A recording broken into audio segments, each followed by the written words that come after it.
के कारण निधन हो गया था।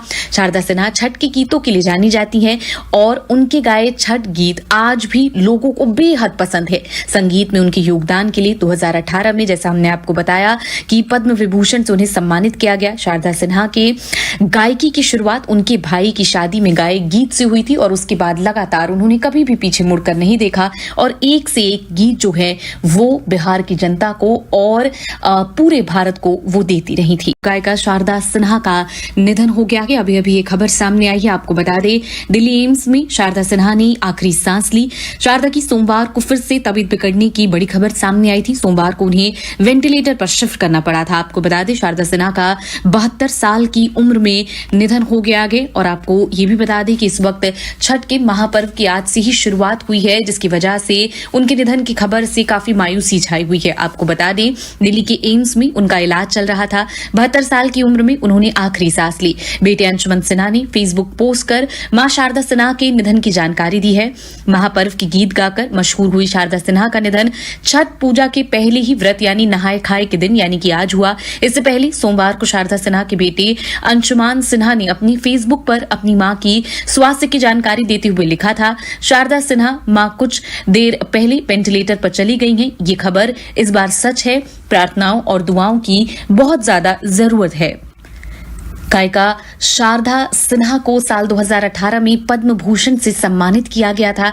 शारदा सिन्हा द्वारा छठ पूजा पर आधारित गीत हो दीनानाथ के लोगों ने खूब ज्यादा प्यार भी दिया था। आपको बता दें कि शारदा सिन्हा का जन्म 1 अक्टूबर 1992 को सुपौल जिले के एक गांव हुलसा में हुआ था। बेमिसाल शख्सियत शारदा सिन्हा को बिहार कोकिला के अलावा भोजपुरी कोकिला, इसके अलावा बिहारी ठाकुर सम्मान, इसके अलावा आपको ये भी बता दें कि बिहार रत्न और साथ ही साथ मिथिली विभूति सहित कई सम्मान जो है उनको मिले हुए थे। शारदा सिन्हा ने भोजपुरी, मगही और मैथिली भाषाओं में विवाह और छठ के कई सारे गीत गाए हैं जो लोगों के बीच काफी ज्यादा प्रचलित हैं।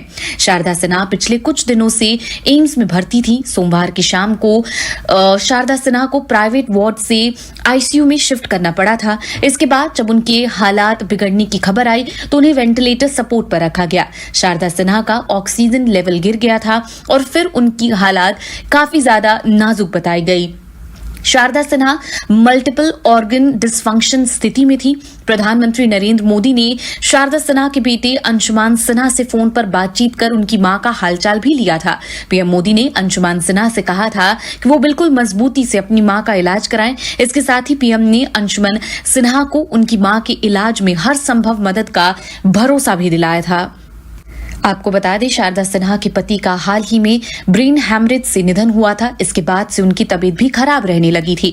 बीते दिनों उन्हें बोन मैरो कैंसर डिटेक्ट हुआ था, जिसके बाद उनका इलाज एम्स के ऑन्कोलॉजी मेडिकल डिपार्टमेंट में लगातार चल रहा था। 4 नवंबर की शाम को शारदा सिन्हा का ऑक्सीजन लेवल काफी गिर गया था, जिसके बाद से उन्हें वेंटिलेटर पर रखा गया। प्रधानमंत्री मोदी ने मंगलवार को शारदा सिन्हा के बेटे अंशुमान सिन्हा से फोन पर बात कर तमाम जानकारी ली थी और उनका ढांढस बंधाने की कोशिश भी की थी।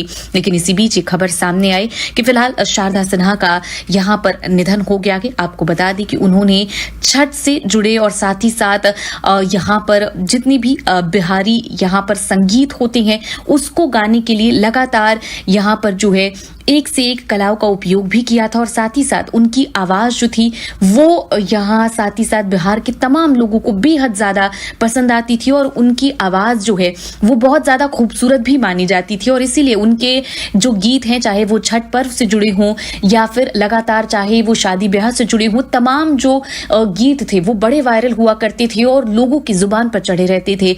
दूसरी तरफ आज छठ पूजा की जो शुरुआत है, इस महापर्व की शुरुआत नहाए खाए से होती है और आज ही उनके निधन की खबर से इस वक्त बिहार में काफी ज्यादा मायूसी जो है वो छाई हुई है।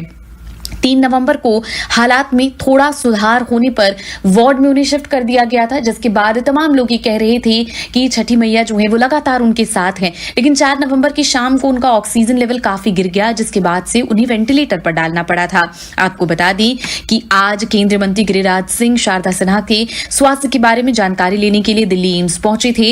यहां उन्होंने बिहार कोकिला के परिजनों एवं डॉक्टरों से मुलाकात भी की थी। इससे पहले कल शाम को केंद्रीय मंत्री चिराग पासवान बिहार कोकिला से मिलने दिल्ली एम्स पहुंचे हुए थे।